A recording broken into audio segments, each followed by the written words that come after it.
మాజీ మంత్రి కేటీఆర్ కు మంత్రి అడ్లూరి లక్ష్మణ్ సవాల్ విసిరారు. బీఆర్ఎస్ హయాంలో ఒక్క గురుకుల భవనం నిర్మించారని నిరూపిస్తే దేనికైనా సిద్ధమంటూ సవాల్ చేశారు. కాంగ్రెస్ ప్రభుత్వం వచ్చాక డైట్ ఛార్జీలు పెంచామని చెప్పారు. కాళేశ్వరం ప్రాజెక్టులో కమిషన్ల పేరుతో ప్రజల సొమ్మును కాజేశారని ఆరోపించారు అడ్లూరి.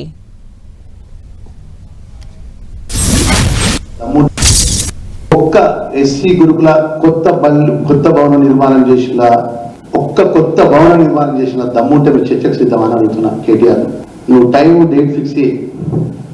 నేను రాష్ట్ర social welfare tribal welfare minister గారికి వస్తా.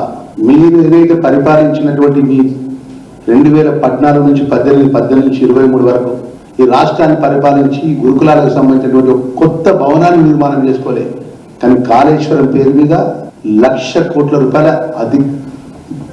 కమిషన్ల పేరు మీద ప్రజల డబ్బును దుర్వినియోగం చేసినారు.